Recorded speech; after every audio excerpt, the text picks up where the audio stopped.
Breaking news, the New York Jets have added another defensive tackle, and this time it is the Super Bowl winner. Derrick Nnadi is now a New York Jet. We'll break down the signing and much more, all coming up here on a breaking news edition of NY Flight Jets Talk. Jets, Jets, let's go. Jets wide receiver Wesley Walker. Wesley, how you doing today? ESPN writer Mr. Rich Cimini, Jets reporter for The Athletic, Mr. Zach Rosenblatt, Hall of Famer and Jets legend Mr. Marty Lyons. Your host, Connor Law. What is going on, everyone? Hello and welcome back here to NY Flight Jets Talk. Well, baby, here on the Sunday now afternoon, we have some breaking news. Derrick Nnadi is now a New York Jet. First comes in.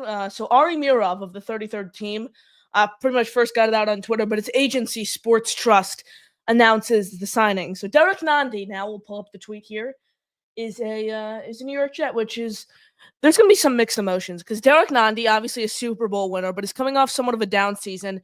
The exact contract details have not come out yet, but I couldn't imagine it's anything crazy based on the year that he's coming off of. Really struggled this past season. Only 8 solo tackles, 4 assists, no sacks, no forced fumbles.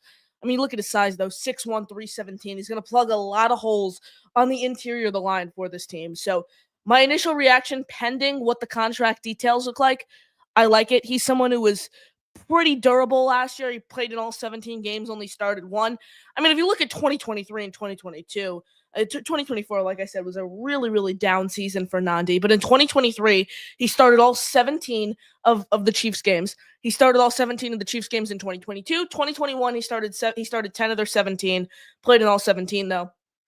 2020 he played in 15 games, started every one.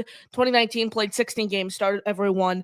2018 played in 16 games, started 11. So he's someone who, except this season, really, he started a lot of games throughout his 7-year career. He's appeared in 115 games, 87 starts. So, like I said, pending the contract details, this is someone overall who's coming off a down 2024 season.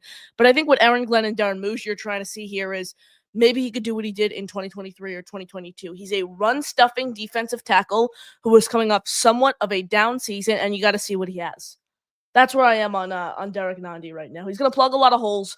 The Jets haven't been like Levi Onwuzurike, for example, is a name I think a lot of us expected the Jets to go after. The Jets didn't do that, so now they pivot, and it's Derrick Nnadi is the name. It looks like he will be the Jets' one of the Jets starting defensive tackles next season. So certainly an interesting move for the Jets. I was scrolling down the free agency list on one of our shows about a week or two ago, and what was I going to say? I listed Derrick Nnadi as a potential name on the inside. Look, pending the contract details, I'm okay with it. Is it going to kill me? You need someone who is you're gonna need someone who's able to plug some holes on the interior line because this team has so many roster holes. You're going to need someone who could do multiple things. And Derrick Nnadi is that guy. He's going to clog up the middle of the line at 6'1", 317 pounds. Like I said, 2024 was a down season for him. Appeared in all 17 games, but only started 1 of them. 8 solo tackles, 4 assists, no forced fumbles, no sacks. So that's where I am on Derrick Nnadi. I appreciate you tuning in here on the breaking news edition of NY Flight Jets Talk. Any questions, comments, points you want to get in the chat, you want to get into our membership raffle, you could do so by gifting a membership, or every $2.99 super chat will also get you a raffle ticket as well. So any questions for me here on the show, throw them in. You can call into the show with the pinned comment at the top of the chat. Bill M in the house, Chris J in the house. Jet Ups is great signing. Hey, where I am right now, he's going to plug some holes. I couldn't imagine it was a ton of money. You know what I'm going to do? Actually, I'm going to go on Spot Track and I'm going to see, because Spot Track is always spot on with what they think players are going to get in from like a contractual standpoint. So let's go to Derrick Nnadi. Let's see what Spot Track predicted him to get. So last year he played on a 1-year, $2 million contract. That's what he was playing on with the Chiefs, according to Spot Rack. Cap hit was $2 million. So probably you're looking at a similar signing. 1 year, $2 million, 1 year, $3 million. Someone who's been very durable throughout his career. Someone who can plug some holes. I don't hate that by any means. Not at all. Caden says Cooper Rush to the Ravens. I didn't see that. Wow, Cooper Rush, backup Lamar Jackson. That's interesting. Because Cooper, like, for example, I thought Tyler Huntley was a perfect backup to Lamar Jackson because the Ravens offense was powered. It's going to be powered by Derrick Henry, but it's been powered by Lamar Jackson for a super, super long time. And I think you pretty much need a backup who can fill Lamar Jackson's shoes if he does have to take a seat. So I always thought Tyler Huntley was a perfect option. Yeah, but he's not with them anymore. So Cooper Rush to the Ravens, interesting one. Jimmy says he plugs some holes. He could take up 3 people worth of holes. Yeah, he's gonna clog the middle of the line. And I'm telling you, 1 year, $2 million, 1 year, $2.5 million for someone who's durable, someone who's a Super Bowl champion. I don't hate that at all. Prestige shotgun in the house. We got a Connor bomb. Sure, you got 0 sacks, but we got Big Q. Appreciate you tuning in, Prestige shotgun. Zoink Nation, I got in the house. Connor Long, my dude. Appreciate you tuning in as always. Oscar comes in, says, no, it's not a good signing. LOL, bottom of the barrel here. Define bottom of the barrel for me. Who are the top defensive line names in this year's free agency class that the Jets were going to go after? I like this signing a lot. Someone, like I said, who's a Super Bowl champion, who is durable. Someone who's very, very serviceable when he's on the field. Coming off a down season, but you're hoping what he did in 2022 and 2023, he can replicate that this season. Why not take a flyer on a guy like this who's a veteran for $2 million?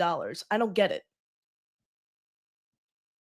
And I'm just going to say this right now. The contract isn't official, but he played up for $2 million with the Chiefs this past season. So I'd assume it's something in that range. 1 year, 2, 1 year, 2.5, something of that nature.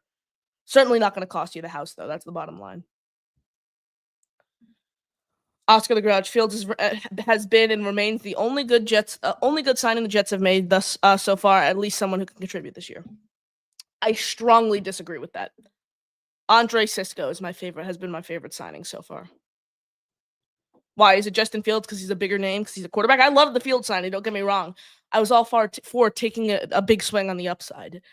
But come on, he's not the only good sign in the Jets. I think the Jets, I think you might think that, Oscar, because they haven't gone big name hunting. They haven't tried to bring in these huge, old veterans, Keenan Allen, Stephon Diggs. They're trying to go with the younger guys under 30 years old who they believe can come in and make an impact. And I think Andre Cisco could do that for this Jets team. Andre Cisco has been my favorite signing this far.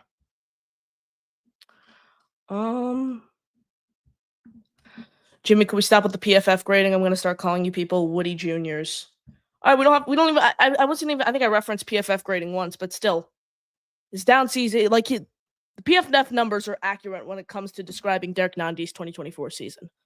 His overall grade was 35.8. His pass rush grade was 46.6. His run defense grade was 40.3. And he played like crap. He had 12 total tackles, and he played in 17 games too. 12 total tackles, 1 pressure, 221 snaps. Not great. But again, you're banking on what he has proven in 2023 and 2022, and you're hoping he could replicate that. Because 2023, he had a solid season. 32 tackles, a sack, 9 pressures. I'll take that production for $2 million in a heartbeat. And don't automatically think the fact that the Jets are signing Derrick Nnadi today that the Jets are going to stop right here and he's going to be their defensive tackle too next season. They're going to build through the draft. This is a very, very deep defensive tackle class. So when it comes to the people who are dismissing the idea of, why are you bringing in Derrick Nnadi coming off a down year? It's $2 million. It's not even a guarantee he's going to be a starter for you this season. Great depth piece, 3-time Super Bowl champion.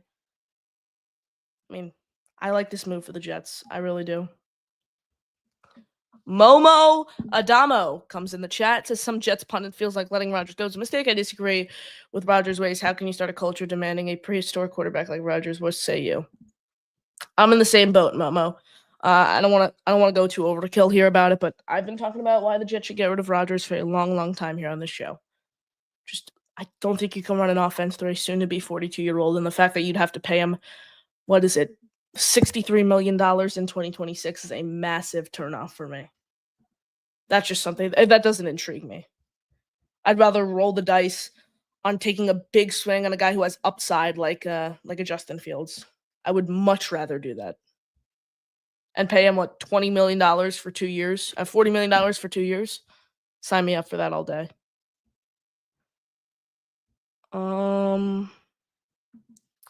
Prestige shotgun. People need to understand that Darren Moosey's approach to free agency isn't bad because he's not spending every cent we have. This is a process because Joe Douglas put us in a lot of dead cap. Also, Prestige, this isn't a win now team.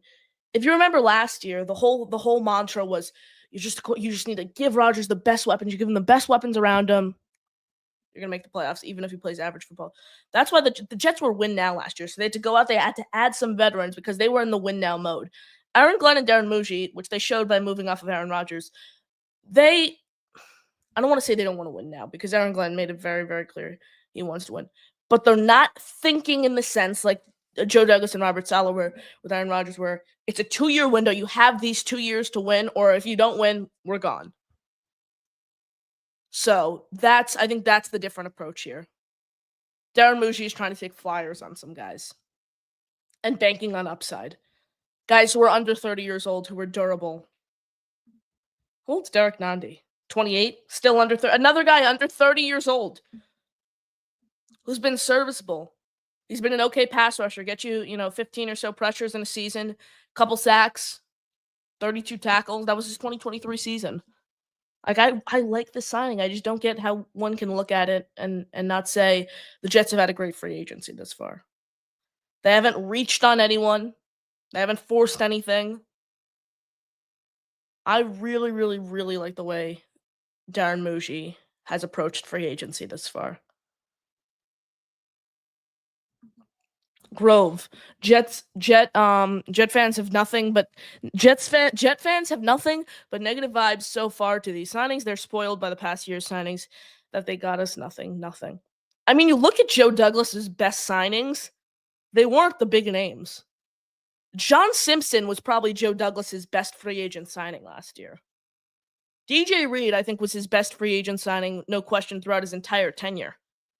DJ Reed is a really, really good player, but he's not a huge name like a Tyron Smith or a Mike Williams. So they're not big name hunting. That's the way to describe it, I think. They're not big name hunting. Caden, Jets going all offense in draft. I don't agree. I could really, really see them going Kenneth Grant in the first round. I just have this weird feeling. I could see Aaron Glenn looking at him and say, Derrick Nnadi. Derrick Nnadi's kind of like an older, he's kind of like a poor man's Kenneth Grant, if you think about it. Kenneth Grant is a big, big guy. He's going to clog up the middle for you. And he could be a great scheme fit. Someone who's not too similar. Like Mason Graham in my eyes is too similar to play next to Quinnen Williams. Kenneth Grant provides that variety, that difference to play opposite Quinnen Williams. And that's what I really, really like about Kenneth Grant. Prestige, Justin Fields works out. Great, we have our guy long term. If he doesn't, Drew Aller and Garrett Nussmeier there for next year's draft.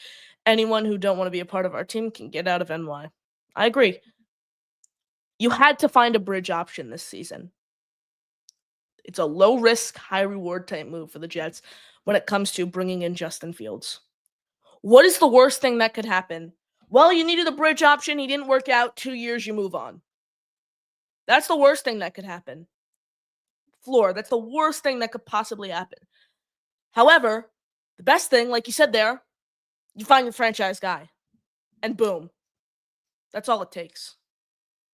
A low risk, high reward type move for this team. Momo says, I'm looking into the future and I'm hearing you on ESPN. Keep up the fine work. Smash the like button. Appreciate you, Momo. Yeah, everyone smash the like button and subscribe to the channel. It's the free way to help us grow here on YouTube. Helps us grow significantly. I'm back. Second week of Next Gen Jets is on. By the way, 66 of you guys in the building, 37 likes. Hit the like, hit subscribe, completely free. Helps us grow significantly. I'm back on with Jack and Chris for Next Gen Jets tonight at 7 p.m. Eastern Standard Time. So if you don't know what Next Gen Jets is, Jack Cotter, Chris Grasso, and I chop it up every single Sunday night at 7 p.m. EST. So come by. I'll throw the link in the chat. If you want to come watch, I'll drop this link.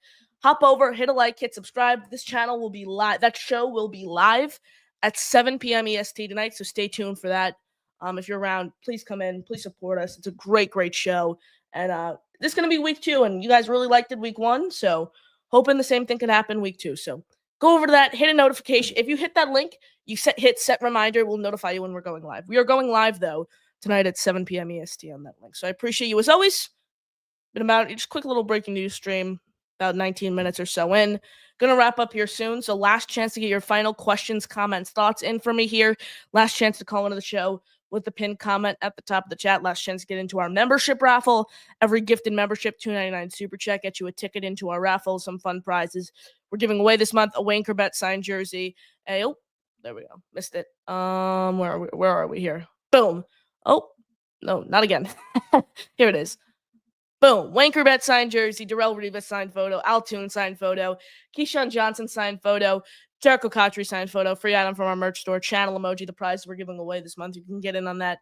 Every $2.99 super chat or every gifted membership will get you a raffle ticket. Appreciate all your support here on the show. My Holy King says, when is the draft? The draft is April 24th, and Boy Green and I, we're going to be live. Whole first round of the draft, baby. So come stop by, hang out with BG and I that night. It's going to be super, super fun. Former players, former GMs, maybe even some current players. It's going to be a really, really fun night. One with this one here from Prestige, pending any final comments, questions, or thoughts. He says, someone I really think can emerge as a real playmaker on this offense is Braylon Allen. I like it. Our RBs didn't do much last year, but I also believe he and Brees were dealt a dirty hand. I agree with them being dealt a dirty hand, and I agree with that take 1,000%. When they first signed Justin Fields, the people who wanted Justin Fields, everyone was like, oh my God, he's going to be imagine him with Brees Hall. I thought, imagine him with Braylon Allen, 3rd and 1, 3rd and 5. Him and Braylon Allen lining up on, that 3rd and short, 3rd and medium, 3rd and 1 to 3rd and 4.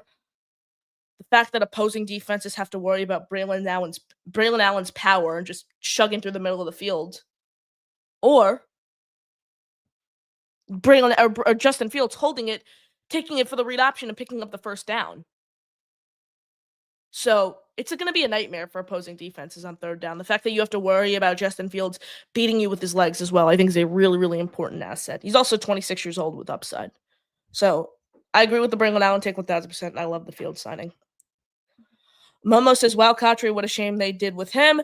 Underrated big time. Well, Momo, I have some exciting news for you. It's been announced already. I don't know if you know, but Jericho, during our live watch party, Boy Green and I, for the draft, Jericho Kotri will be joining us for a segment on our show. So Jericho Kotri will be on our draft show with Boy Green. So really looking forward to that. My Holy King, what team are you most impressed with as far as acquisitions? It's tough. I might have to go. You guys might not like it. I don't like saying this, but I got to be honest. I come on here, I get my honest take no matter how much, no matter what the grudge is like against the fan base. I think the Patriots have had a great free agency. I'm going to come on here and be honest. I think the Patriots have had a great free agency. Yes, they have overpaid for guys, but they had over $130 million in cap room, something of that nature, entering free agency. Signed Milton Williams, signed Carlton Davis, really beefing up the defense. Added up some offensive line help. I really like the way the Patriots have started off their free agency. Really, really like it. Jet Up Caden says, when will the Jets sign a kicker? I don't think they're going to sign a kicker. Maybe they do. Maybe they send like a Matt Prater or a Nick Folk. Both those guys are free agents. What I'm thinking is maybe they draft someone like a Ryan Fitzgerald, who was pretty much perfect this past season from FSU. He's a name I really like. And then you also have Anders Carlson under contract. So maybe Anders Carlson is a guy that you can compete for a roster spot with Fitzgerald. They signed him to reserve/futures, so maybe he's this team's kicker. We don't know. We don't know what that looks like. So it's still up in the air right now. All right. Appreciate you tuning in. Just quick little 20-minute breaking news show. Like I said, I'm back 7 p.m. EST with Jack and Chris on Next Gen Jets. It's still on this channel. It's just the name of the show we're doing. Again, I'm going to throw the link in the chat. Pop over there.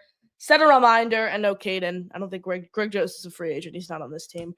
But I'm going to throw the link to our Next Gen Jets show tonight at 7 p.m. Go in there, hit the like, hit subscribe. Please, please, please tune into that super, super fun Jets conversation. Great graphics, everything. So please tune into Next Gen Jets tonight. It's a great way.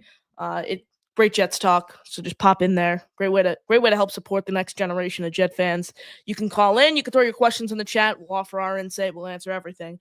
answer your questions, take your calls, and everything in between. So I can't thank you guys enough for all your support here on this Sunday afternoon edition of NY Flight Jets Talk. I am your host, Connor Long, signing off. Jets, Jets, Jets.